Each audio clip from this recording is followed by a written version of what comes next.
So we're going to start by kneading our gum paste.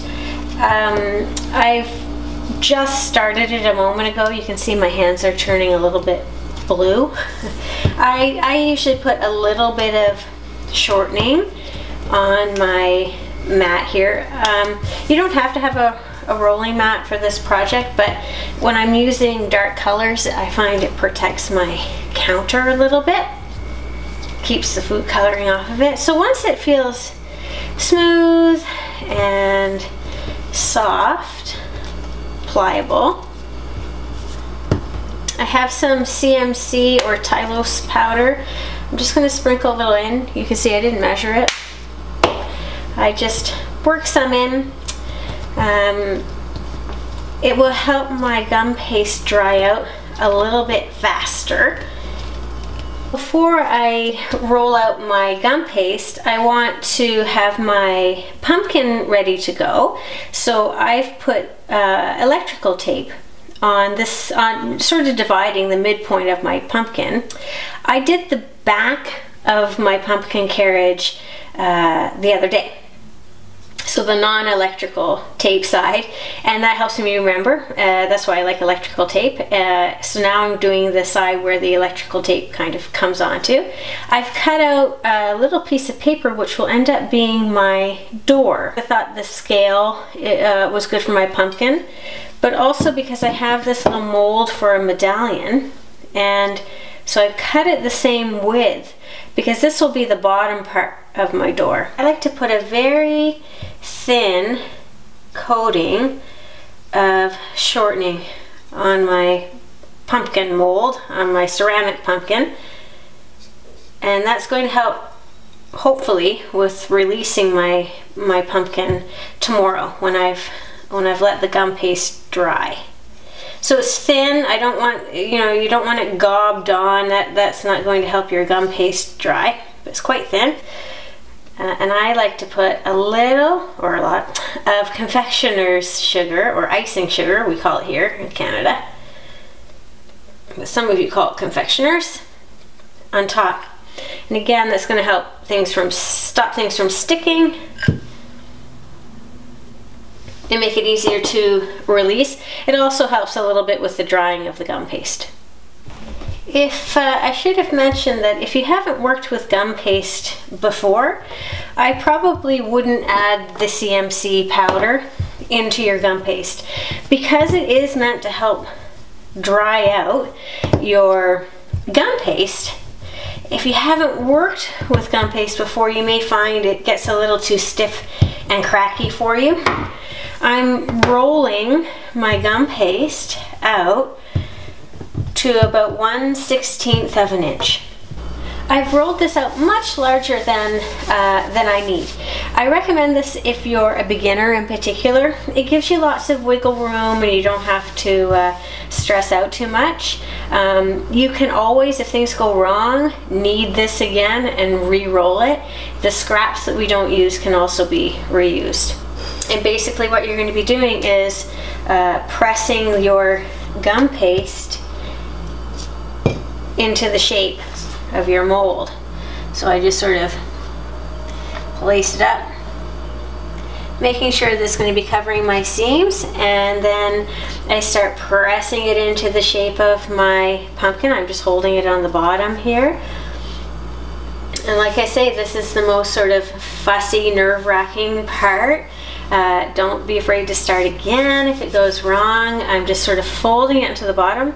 There'll be a few little teeny tiny wrinkles at the bottom. No one's going to see that because it's going to be sitting on my cake. So you might be able to see that because my piece was so big, it makes it easier. I can tack it onto the bottom with my hand. I hope I'm not moving out of the camera too much. I can tack it onto the bottom and start getting that smooth shape with my hand. I have a nice sharp knife and I will start cutting off the excess to make it a little bit easier. I like to start with my side seams. I know my electrical tape is along the seam, so I use a nice sharp knife just to cut some sharp edges. Just watch your fingers.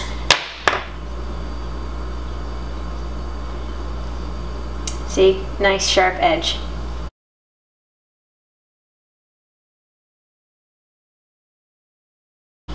I also eventually start trimming some of the excess from the bottom. That makes it a little bit easier. I don't fuss too much about it because, again, I'm not going to be seeing it. I want to leave a little, so a little overlap. So I just continue along that way. There really isn't a shortcut. I wish there were. So you can see it's a little bit loose. That's because I have shortening on it. I'm not too worried about that yet. Once I've got a lot of these bits scraped or cut off, I can make sure everything's nice and smooth, and I can fix up my edges a little. I want it to be somewhat smooth just because I want it to bump up against the second side of my pumpkin fairly well. And you can see it's fussy. I just keep working away at it. So you can see I've tried to get nice straight edges.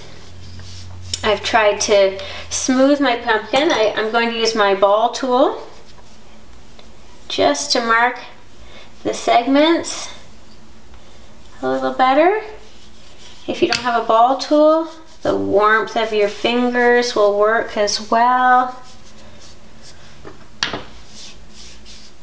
And you can see I've trimmed the edges. I've basically, so I can do a little bit more, I'm basically using that sort of white edging here to give me an idea of where the bottom of my pumpkin should be. Next, we have to cut out our door, or the opening, the window part of the door. Notice that I didn't worry too much about the top of my gum paste here on the stem. I'm going to be building a stem. This is really an eyeballing kind of thing. I have 5 segments, so it makes sense to me to put it in the middle, in the sort of center segment. And then I'm just going to eyeball about how high I want it.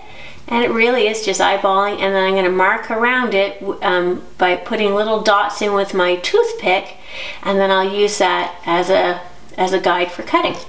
Here we go.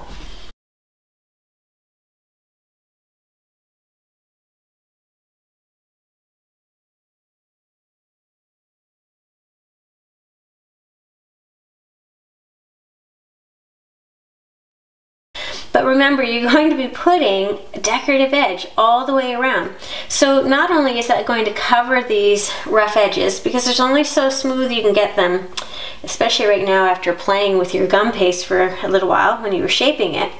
So it's going to cover that. I'm going to have a little gelatin window in there. And if it looks a little lopsided somewhere, you can fix that with your embellishments. You can hide an awful lot. And then I've just double checked before I leave this to dry. It's on my cookie sheet with a piece of parchment paper. I want to make sure that I've really smoothed and tucked my gum paste down. Hold this flush against the pumpkin. I don't want my 2 edges to have one higher than the other, one side of my pumpkin higher than the other, or one side sort of bulging out more than the other. Once my gum paste has been drying on the form for about 24 hours. If you have a nice dry environment, it could be 16 hours. If you're in a humid environment, as we often are here in Halifax, it might take a little longer. I'm going to remove the gum paste from my form. I then take a barely damp cloth and wipe all of the shortening and icing sugar off of my pumpkin. This is because that shortening is just adding a little bit of humidity to my gum paste, and I really want that gum paste to dry solid and structurally sound. So I wipe it down. You could also, if you're nervous about using a damp cloth, you could just use a paper towel or a dry cloth and just rub it very vigorously. If you've used a damp cloth like I do, I dry it extremely thoroughly. I'm just so cautious with it. And then sprinkle on some icing sugar. You could also use cornstarch. And then I replace the gum paste onto the mold on the exact same position that it was on before, and I allow it to dry for another 24 hours. That's the most time-consuming part of this project. But if you have a nice solid pumpkin to build all of your embellishments upon, it'll have a much greater chance of holding up and surviving and looking very beautiful.